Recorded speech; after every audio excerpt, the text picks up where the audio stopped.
दोनों बच्चे लोग अपने रास्ते पर चलते रहे और एक बड़े शहर में पहुंचे। अचानक दाजुआंग ने देखा कि हवा में लहराता झंडा हिलना बंद हो गया है। यह देखकर उसे तुरंत बुरा लगा। उसने पास में एक वेंटिलेशन डक्ट ढूंढा, पहले अपने दोस्त को उसमें फेंका, फिर खुद भी कूद गया। वह अपने साथी को घसीटकर एक छोटे से कमरे में ले गया, दीवार बंद की और देखा कि उसके पीछे एक गुदा तुरंत बर्फ से ढक गया था। दाजुआंग ने जल्दी से गर्म होने के लिए गैस जलाई, जिससे दोनों बच गए। क्या हुआ? कुछ ही दिन पहले संयुक्त राष्ट्र ग्लोबल वार्मिंग सम्मेलन में दाजुआंग ने उन्हें बताया कि ग्लोबल वार्मिंग ध्रुवीय ग्लेशियरों को पिघला रही है और समुद्री धाराएं, जो मूल रूप से पृथ्वी पर गर्म मौसम लाती थी, उलट रही हैं।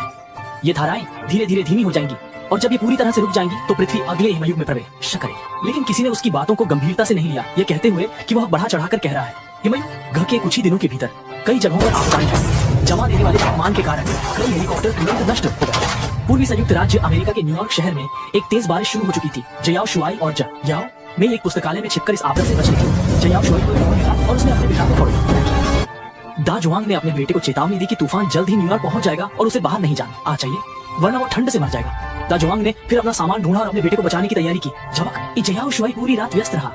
शहर का पानी जम गया और लोगों की भीड़ सड़कों से भागने लगी।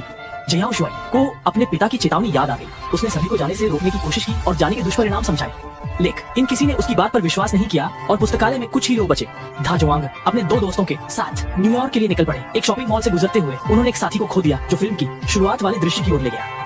तूफान के बाद दाजुआंग और उसके साथियों ने अपना सामान उठाया और आगे बढ़ गए। सड़क जमी हुई लाशों से अटी पड़ी थी और वे सोच रहे थे कि कहीं उनका बेटा मर तो नहीं गया। अथक प्रयासों के बाद दाजुआंग आखिरकार अपने बेटे से मिल गया और साथ में एक खुशहाल जिंदगी जीने लगा। फिल्म यहीं खत्म होती है।